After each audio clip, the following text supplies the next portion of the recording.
Hi guys, today we're doing the mystery box challenge. You won't believe what I got.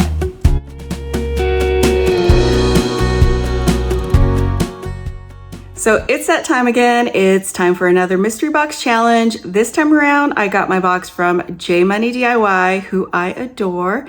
And let's get right into the box this time. You guys have got to see this. So this is what I am looking at. Well, we meet again. Hi Leo, how's it going? Well, we meet again. Just kidding. Hope you have fun with the items I sent. I don't know. What do you guys think? Is this going to be a good thing or a bad thing? So I have the mystery item number 1 wrapped. We'll get into that in a second. So much shred. Now I love shred, so I'm saving this for gift giving. Okay. Oh, interesting. Okay. So the first item I'm seeing is this organizer. Actually, it's kind of cute. Can I just like put my name on it and be done? This is a really cool organizer from the Dollar Tree. The next thing I see is a wooden lantern. Super cute. Love that. Next up, a tumbling tower game. So this is the Jenga game from the Dollar Tree. I do like getting wood items because there's so many possibilities. I've got a couple of pots from Dollar Tree, I believe. And mystery item number 2.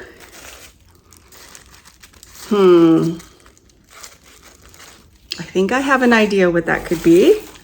I've also got a set of the buttons from Dollar Tree. Those are nice. Love that.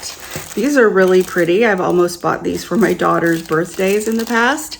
Really beautiful napkins.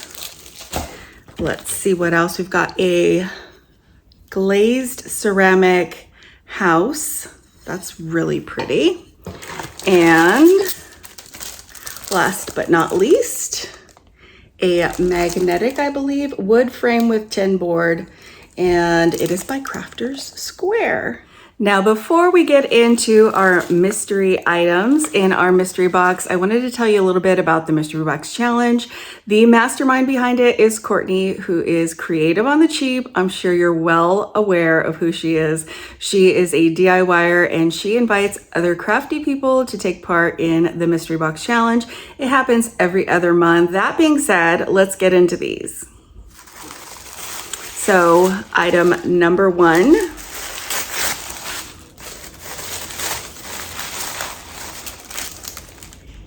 Not that bad. Okay. It is a apron from the Crafters Square. All kinds of wheels are turning in my head at this moment. Okay. Not that bad. Jay's kind of known in her mystery boxes for sending some challenging items, which, I'm wondering if I was right on this one. So let's see. Mystery challenge item number 2. I was wrong. I was thinking it was one of those large pens. It's a tie-dye 8-piece kit. 8-piece kit. 8-piece kit, it says it right there. Let's see how many pieces are really in here. Okay, so we've got a bottle. We've got what looks like a little, oh, I get the 8 pieces. Okay, so bottle, ready?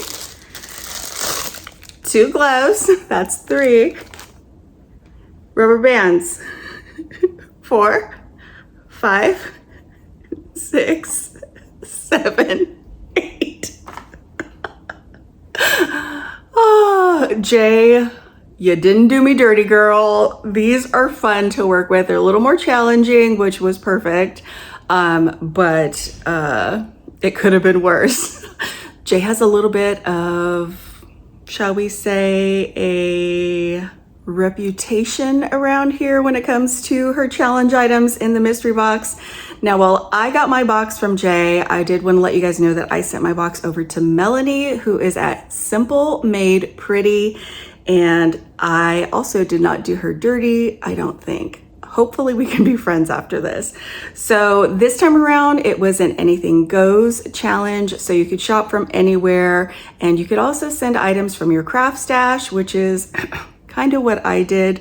And as long as you send 2 items that are a little bit harder to work with, that is what is in your box. Now there is a twist also, and the twist this time around was that in one of your projects, you cannot use any form of glue or adhesive, and Courtney's sticking hard on the rules to that one. So we'll have to see what I come up with now. I'm gonna think on this and then we'll get busy crafting. So for this first DIY, I decided to tackle the twist in this mystery box, which is to not use any glue or adhesive. So instead, I'm just using paint. I'm taking the pot, painting the 2 that Jay sent me, as well as one I had on hand in my stash, red, white, and blue, both inside and outside. Now, while there are a million options for pots and red, white, and blue this summer, I mean, you could just use them like this, put cutlery in them, and have a barbecue. I decided to go ahead and use one of these Jenga pieces to create a ceramic hanging wind chime or bell. Now I've seen these at places like Home Goods and Target, and I decided to try and make one myself. So I did take one of my Jenga pieces, drilled a small hole in it big enough for some twine, and then I got a nice long piece of twine and I strung it through the red pot first. Now I did put a wooden bead and a knot at the top, and then I just really had to figure this out as I went along. So at first I put a wooden bead on the inside, and then I was just kind of tying slip knots in it over and over again. And then I realized by the end of this that there's a much easier way to do this, which I will cover here. So after I finished tying knots and making sure that my pot would not slip down the twine, which is the whole purpose of those wooden beads, it was time to add my second pot. So then I went ahead and threaded it through my white pot and sort of repeated the process. Now what I figured out is that I wanted my pots to sort of overlap and lay almost on top of each other, and so spacing was really important, and tying your knots and putting your beads in will sort of determine where your pot lies, so just be aware of that. Once I was done with the white pot, I went ahead and added the blue pot. I thought I'd give you guys a different vantage point. So what I figured out is if you put your bead through one of your pieces of twine, you could actually tie it in true knots and it will stay. So that's what I recommend. I learned it all the way at the end of the project, but that's okay. I went ahead and added 3 more beads just because I thought it would be really cute. And then I went ahead and used my twine to secure that Jenga piece on the bottom. So for this, I put one piece of the twine through one side of the Jenga piece and threaded it. And then I took the other piece of twine and threaded it in the opposite way so that it was sort of looped around, and then I could tie it off into a knot and then discard the extra twine with my scissors. And just like that, bada boom, bada bing, we have a really adorable patriotic summer wind chime / hanging outdoor terracotta bells. What would you call these? Comment down below and let me know. I call them adorable, and I cannot wait for the weather to get better here in Texas so that we can hang some outdoor hooks.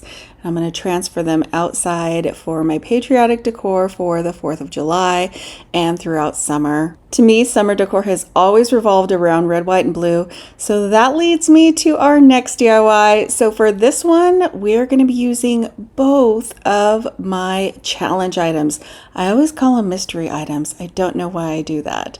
So first I'm starting off with this red t-shirt. I actually picked this up at the Dollar Tree. You can find them usually on the sock aisle. Here are all those rubber bands, and what I'm going to do is go ahead and place them at different lengths after I've cut off the top of this t-shirt. So I really did want to make something that was red and white striped. So can you guess how I am doing that? Well, I had to use a few of my extra elastics I had on hand to have enough. And now I'm gonna, I don't know, is this cheating? It might be cheating. I'm not sure if this is cheating. I'm gonna take this and I'm gonna empty the yellow dye. So I'm not gonna use the yellow dye, and that might be the part that's cheating. Let me know down below. Instead, I filled it up with bleach, and then I went to my bathtub, flipped over a bucket, and I realized very quickly that that wasn't the best option because the bleach was bleeding, and so I just kind of held it in hand while I used the bleach to saturate every other section. Now, once I had it fully saturated to my liking, I flipped the bucket over and I let it dry. And then a day later, I came back and I wanted to rinse out some of the bleach and use some scissors to remove the rubber bands. And just like that, I had some tie-dye striped red and white fabric to work with. So I did give it a good soaking in some cold water, threw it in the wash and dryer. While I was doing that, I headed outside with the buttons Jay sent me, and I gave a few of them that were larger a quick coat of white spray paint before heading back inside. Now we are going to use a sewing machine. Don't let that scare you. My sewing machine is ancient, by the way. It is at least as old as me, which is almost 50. I am now going to take the other challenge item, which was the children's apron, and I'm going to match it up with the t-shirt that we just tie-dyed. Now I could have done it in yellow, but it just wouldn't be as cute for the 4th of July and summer decor. I'm going to use some pins to sort of figure out where I want them to match up. And remember, when you're sewing, you go good side to good side, and then I'm going to trim off any excess before taking the plunge and sewing. Now, I actually was a little nervous because I haven't sewed on one of these inexpensive nylon aprons, but it actually did fine. The t-shirt was a little bit more problematic, and I probably could have had a little less tension in my stitch. But in all honesty, sewing machines give me PTSD because I once upon a time had a little business where that's all I did was sew and make handmade, custom, boutique baby items. So kind of avoid it like the plague now, but once my pillow was sewn together, I gave it away. It's going to be a pillow. So once I had it flipped right side out, I kind of just finger pressed it, just kind of patted it down till I had it nice and flat and had a seam to stuff it with. And I went ahead and pulled out a remnant piece of fabric. Whenever I'm getting rid of denim especially, or anything that I think that I could reuse in crafts, I take a bit of it and keep it in a craft stash. So for this one, I'm using a piece of old denim from, I think, a pair of pants that I turned into shorts. I am reusing the seam portion just because I think it gives it some interest. It just makes it a little more rustic and cute. I did decide to hot glue this down. I could have thought of this ahead of time and sewn it into that seam and it wouldn't have been a problem, but you could always use liquid stitch, or you could get some of the fabric glue sticks and use them with your hot glue gun. These are just regular ones, but I figured for this purpose it would work out just fine. And now it's time for the fun. Now this was a lot more fun than I thought it would be, and I really enjoyed taking those buttons and coming up with a pattern. Now it's not going to be identical to the flag. This is definitely a loose interpretation using the buttons as my stars. They were a little dusty from the spray paint, so I'm just wiping them off. I had rinsed them in the sink, and now I'm just figuring out placement and again using some hot glue to secure them into place. And now it's time to stuff our pillow, and for this I had some polyfill on hand, but if you don't have any crafters polyfill on hand, you can always just look around and reuse an older pillow, maybe something that's looking a little haggard and you just could use the stuffing out of. So once I had my pillow filled up, it was time to close it up, and I could have done a quick little whip stitch, but I decided to use my little hot glue gun and close it up that way. And I think this one turned out really cute. I love that I was able to use both of my challenge items in one DIY along with the buttons, and I think it is a really fun interpretation of a patriotic pillow, perfect for summertime. Now on to our next DIY. For this one, I'm using that little lantern, and I figured out that the LED light does pop right on out, and I decided to paint mine with some navy navy blue paint. Now it was really nice that that little candle popped out because that enables you to get inside of your lantern. Now you could have used spray paint, but it's been raining here in Texas, so I just did it inside with a little bit of crafter's paint in navy blue, and I'm using another pot. So I had another pot on hand and an idea came to me for this. So I'm going to paint this one white, and then I actually had to head to Walmart, get a little bit larger one. I went to two Dollar Trees. They didn't have any bigger than the ones that Jay sent me.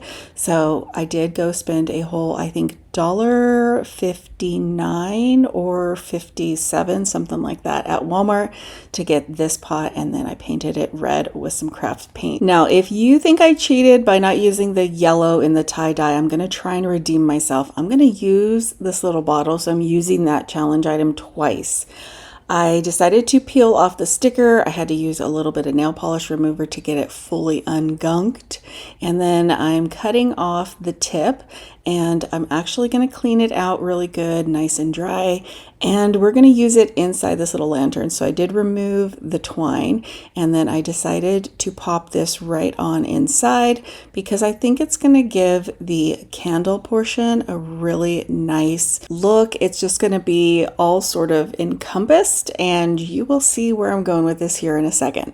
So next up, after putting the little plastic piece in, I wanted something for on top of my lantern. Now I had just bought these from Dollar Tree, and I'm going to use one of these beads on top of my lantern. But first, let's assemble our pieces. So we've got the red pot, the white pot, and the blue lantern on top. You've probably figured it out. I'm making a lighthouse. So I decided to use one of the blue beads and just hot glued it right there on top. And that's all there was to this one. I think it turned out really cute. And I was looking at it with my husband with the lights out, and we turned the candle on, and that little plastic cover in there just really does give it a nice look so that it sort of shines throughout the whole portion of that lantern, and it really does resemble a cute little lighthouse. I think this is perfect if you are a coastal or nautical decor lover. Now I'm not going to secure mine with hot glue, but you definitely could, although I would not do that to the lantern portion because you want to be able to turn your candle on or off. What do you guys think of using that little plastic bottle twice? Did I redeem myself? I think this one is really cute and perfect for summer, but it's time for our next DIY. For this one, we're using the little house. So for this one, it couldn't be any more simple. First, I just cleaned it off with some rubbing alcohol just to get it nice and degreased. Now I have a Cricut, but I don't use it as often as I should, so I did bust it out for this one, and I made up a little decal that says no soliciting. Now, I don't know about you, but I work from home. My husband works from home, and my son works from home, which is here. So we kind of do get a little bit frustrated when we get random knocks on the door while we're trying to record or we're in a meeting, because we have a little pooch and he lets us know that someone is at the door. So I decided this would be the perfect remedy, and I love this one. I'm so happy with how it turned out. It was so easy, and I don't know what took me so long to get this one done because I've been thinking of doing something like this for quite a while. Now I just used a little brick clip and I hung it right above our doorbell, and I really think it is a nice little piece. I'm hoping it sort of detours the amount of soliciting that we get because we're sort of a new neighborhood, and that means we are on their hit list for sure. But I hope this is a nice, friendly hint to maybe don't ring that doorbell. Not now anyways. Hi guys, I hope you're enjoying these DIYs. If you want to see more from me, be sure to subscribe down below. Now on to the next one. So for this next one, I did pick up this garden stake from the Dollar Tree. It is a powder blue, and I wanted to make it a little bit darker. Now I did take my needle nose pliers, and I was hoping I could pull the whole stake off, but a part of it did stay behind the S, and I'm okay with that because I couldn't get it off. Now I did use more of my navy craft paint, and I gave that a few layers. Now next up, I'm using this wallpaper that they sell at the Dollar Tree, and I'm using that piece that Jay sent me. This was a little tricky. I'm not the best at measuring, but I did give it my best. I wanted the seam to be somewhat in the middle of the picture, so got out my handy dandy ruler and a pen and tried to figure out the measurements before using my paper cutter to cut it down just right. I was almost correct and I'm happy with it. So I peeled off the back of it to go ahead and place it on to this framed piece. Now, for some reason, I always thought that this was actually metal in the center. It is actually cardboard. So just a heads up. I'm next taking some faux leather that is one of the Dollar Tree's vinyl items, and I'm tracing the compass rose onto it so that I can cut out a circle that we're going to be using behind the metal piece and in front of our frame. For that, I'm just going to use a little bit of hot glue, and now this fits tightly, but I think that worked out to be helpful because once I had my leather glued down, I was able to wiggle the metal piece into place. I did use just a tiny bit of hot glue on the sides, and the frame almost mashes it into the right section. Now it needs a little something up top, so again, I just took out my Cricut. I did a really quick, easy Bible verse, Matthew 28:19, which talks about going out and making disciples, and I think that works perfectly with a compass. Now I decided that it needed something behind it, so I'm using a little bit more of that leather backing, and I'm putting my verse directly on there before adding it to my framed piece. I just cut it out and simply secured it with a little bit of hot glue on each side, added a little bit in the middle, and that's it. That's all there is to this one. I really do love how this one turned out. I think it is beautiful. I think it is perfect for summer, definitely coastal, nautical, and I think a little bit masculine. And I do wish that I had a little bit darker navy blue paint on hand. I probably would have gone darker on that metal piece, but all in all, I'm really happy with it. What do you guys think of this one? I think that this one is probably going to be going in my son's room.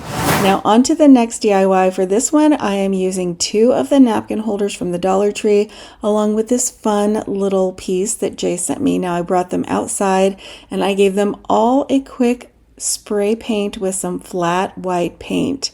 And that's almost all there is to this DIY. But first, let's head inside. I'll show you guys how I sort of jazz these up just a little bit. I'm taking these napkin rings, and again, those little hanging stars that I got at the Dollar Tree, I'm going to be cutting off the beads, and I'm going to be using both of those metal stars. So I just took a little bit of twine, and this is actually one of my favorite DIYs ever. I made this in the Christmas Mystery Box Challenge this last Christmas, and I love it. It holds my twine. I keep it on my desk, and you'll never guess what I made that one out of. Now, once I secured the star to the napkin holder using my twine, I just tied it off, and then I cut it down with my scissors, and I repeated the process on the other napkin holder. Now that everything is dry, I'm going to place them together, and I wanted to have sort of a caddy situation. Now for this one, I'm thinking of summer entertaining, so I'm going to be using it to have some utensils, forks and knives and spoons in the centerpiece. I'm going to add some napkins on one side and some paper plates on the other side for barbecuing and entertaining. You could definitely use this a million different ways on desktops and on vanities for makeup organization. You could really use this in a million different ways. I love organization from the Dollar Tree, and these napkin holders fit perfectly alongside of that little, I think it was a pen organizer. So I wanted to give you guys a little inspiration for your summer entertaining and decorating that won't break the bank. So that does it for this round of the Mystery Box Challenge. I hope you guys enjoyed seeing what I got and what I created with it. I love you, Jay, and I love you, Courtney. Melanie, I hope we can still be friends. Please be sure to check the link down below with the playlist in the description so that you can see what I sent Melanie, what she created, and so on and so forth. It's really a fun day to just binge watch all of these videos, and you get lots of fun DIY inspiration. Thanks always to Courtney for including me. I hope you guys have a great day. Thank you so much for watching, and I'll see you back very soon.